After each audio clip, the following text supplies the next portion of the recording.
Long before the bright beads flew through the humid New Orleans air, before the brass bands echoed through the French Quarter and laughter filled Bourbon Street, the roots of Mardi Gras were already planted deep in the soil of history. It began not as a wild party but as an ancient ritual, born in Europe long before America existed. To understand Mardi Gras is to journey through centuries of celebration, faith, rebellion, and identity, an event that would eventually become one of the most iconic cultural traditions in the United States. The earliest seeds of Mardi Gras trace back to the medieval Catholic celebrations of Europe. Long before Lent, the 40 days of fasting and repentance before Easter, people in France, Italy, and Spain held feasts and festivals where they indulged in the pleasures soon to be forbidden. The word Mardi Gras itself means Fat Tuesday in French, the last day to enjoy rich foods before the solemn period of Lent began.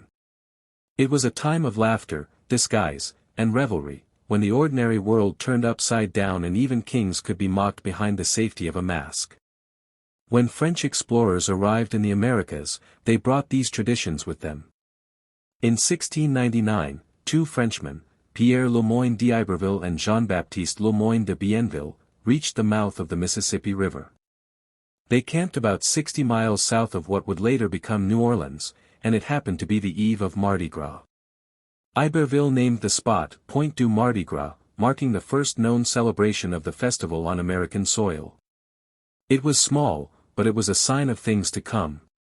A few years later, Bienville founded the city of New Orleans in 1718, and from that point onward, the city's soul would forever be linked to the spirit of Mardi Gras. French settlers, Creoles, and Catholic communities carried the traditions forward.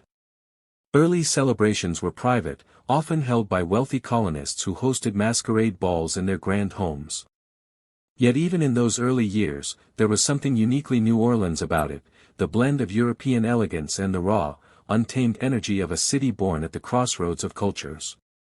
As time passed, Mardi Gras in New Orleans grew beyond the salons and ballrooms. By the late 1700s, the city had become a melting pot of people, French, Spanish, African, and Caribbean, each bringing their own rhythms, colors, and stories. Carnival, as it was often called, began to spill into the streets. Masked revelers paraded through narrow alleys, musicians played lively tunes, and laughter echoed through the humid air. It was a festival of joy, but also of freedom, a chance for people from all walks of life to forget social hierarchies and celebrate together. When Louisiana became part of the United States in 1803 through the Louisiana Purchase, American influences began to mix with the city's French and Creole roots. Protestants from the North were often puzzled, even scandalized, by the U. As the 20th century deepened, the pulse of Mardi Gras grew stronger, louder, and more complex. The parades became grander, the costumes more elaborate, and the city itself more defined by this annual explosion of color and sound. Yet, while it dazzled the world, Mardi Gras also carried within it the echoes of America's deeper struggles, race, class, and identity, all entwined within the rhythm of drums and the shimmer of beads. The early 1900s marked a golden era of parades and cruise. The city's streets filled with floats depicting gods, legends, and satirical images of politics and society. The Crus, secretive organizations often formed by the city's elite, grew in power and influence. Membership in groups like Rex, Comus, and Proteus was exclusive, a privilege of heritage and social standing. Their balls were glittering affairs, attended by the city's old families and high society. But for many outside those circles, Mardi Gras remained a celebration that belonged to the streets, to the people, to anyone who could feel the music and dance in the night. As the century advanced, new forces began shaping Mardi Gras from the ground up. Jazz, born in the neighborhoods of New Orleans, became the festival's heartbeat. Musicians like Louis Armstrong carried the spirit of the city far beyond Louisiana, bringing the energy of Mardi Gras to the world. The rhythm of brass bands, the call of trumpets, and the pounding of drums turned every parade into a living concert. The city's parades became a celebration of sound, creativity, and resilience, a performance where every beat was a declaration of life. The 1920s and 1930s brought both prosperity and hardship. Prohibition cast its shadow across the United States, but in New Orleans, the party never truly stopped. The speakeasies, jazz halls, and secret gatherings of the French Quarter kept the spirit alive. When the Great Depression struck, the city's people found strength in tradition.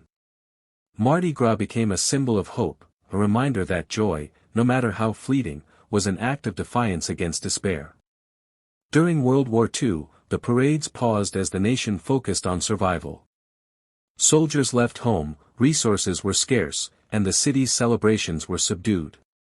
Yet even in wartime, the people of New Orleans found ways to honor Mardi Gras quietly: small gatherings, homemade masks, and whispered songs that promised the festival would return. When the war finally ended, Mardi Gras roared back to life with a vengeance. The parades were larger, the crowds bigger, and the joy louder than ever before. The post-war years saw a new generation embrace the old traditions, transforming them for a modern America. But beneath the beads and confetti, society was changing. The 1950s and 1960s brought the civil rights movement to the forefront of American consciousness, and even Mardi Gras could not escape the tension. Many of the traditional crews were segregated, and membership was limited to white elites.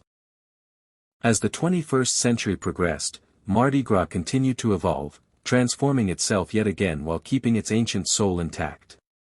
The world around it had changed, technology redefined how people celebrated, recorded, and remembered events, but in New Orleans, every February, the same magic unfolded. The scent of king cakes filled the air, the brass bands tuned their horns, and the anticipation that built across neighborhoods was electric. To outsiders, it was a spectacle of color and chaos. To locals, it was a sacred rhythm, a heartbeat that defined their year, their community, and their identity. Mardi Gras in modern America had become more than a local celebration, it was a cultural ambassador. Television networks, travel magazines, and filmmakers captured its essence, portraying New Orleans as the city where freedom and festivity were intertwined. Tourists poured in from around the world, drawn by the promise of music, mystery, and unfiltered joy. The population of the city nearly doubled every carnival season. The streets of the French Quarter, lined with wrought iron balconies and flickering lanterns, became the world's stage. The celebration, once confined to local parades and Creole traditions, had turned into an event that connected the world to New Orleans. But the more it grew, the more the conversation deepened about what Mardi Gras truly meant. Was it simply a massive party, or was it something more profound, a reflection of humanity's need for release, for connection, for belonging? In the laughter of strangers and the rhythm of drums, people began to see something beyond the beads and costumes. They saw unity. For a few days each year, class, race, religion, and politics blurred into the background, replaced by the shared experience of celebration. At the same time, the festival faced new challenges. Environmental concerns began to surface as the amount of waste from parades grew. Millions of plastic beads and trinkets littered the streets and waterways after every carnival. Local organizations, artists, and activists stepped forward, advocating for more sustainable celebrations. "Throw me something, mister," the famous cry of parade-goers, began to evolve, now joined by calls for eco-friendly throws, recycled materials, and community awareness. Mardi Gras was learning to adapt once again, balancing joy with responsibility. The traditions of the crews also continued to change.